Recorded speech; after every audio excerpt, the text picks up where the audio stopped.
আসসালামু আলাইকুম, চলে এসেছি ASH ইনফোমিক্স থেকে নতুন আরেকটি ভিডিও নিয়ে। আজকে দেখাবো একটি মজাদার রেসিপি। রেস্টুরেন্টের মতো মজাদার ঝাল ঝাল গাঢ় সস দেওয়া চিলি বিফ ঘরে বসেই আপনি তৈরি করতে পারবেন মাত্র 500 গ্রাম গরুর মাংস দিয়ে। চলুন দেখে নিই।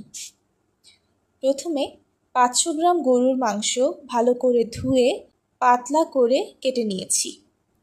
এর মধ্যে 1 টেবিল চামচ সয়া সস, 1 টেবিল চামচ কর্নফ্লাওয়ার, 1 চা চামচ ভিনেগার বা লেবুর রস, 1 চা চামচ আদা রসুন বাটা, হাফ চা চামচ লবণ, হাফ চা চামচ গোলমরিচ এবং সামান্য চিনি নিয়ে নিয়েছি।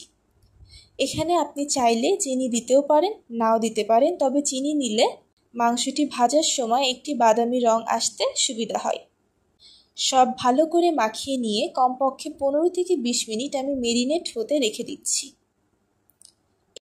2টি পেঁয়াজ আমি গোলাপের পাপড়ির মতো কেটে নিচ্ছি এবং 6-7টি কাঁচামরিচ আমি চিড়ে রেখে দিচ্ছি।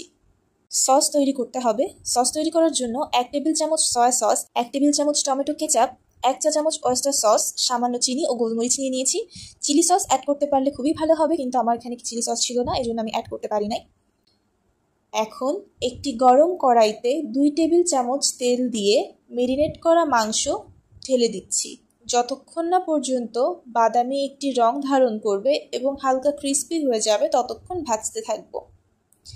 মাংসটি ভাজা হয়ে গেলে আলাদা করে তুলে রাখছি এবং এই কড়াইতে আরেকটু তেল দিয়ে এর মধ্যে 1 কাপ পেঁয়াজ আর 6-7টি চিড়ে রাখা কাঁচামরিচ দিয়ে দিচ্ছি। হাই ফ্লেমে 2 থেকে 3 মিনিট নড়াচড়া করতে হবে যেন ক্রাঞ্চি থাকে। পেঁয়াজ মরিচের সাথে আমি সসের মিশ্রণটি ঢেলে দিব আর একটু পানি দিয়ে নিব।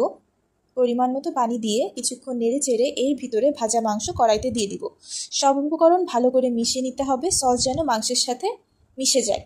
এবং একটি ছোট বাটিতে 1 চা চামচ কর্নফ্লাওয়ার 2 টেবিল চামচ পানিতে গুলে কড়াইতে ঢেলে দেব।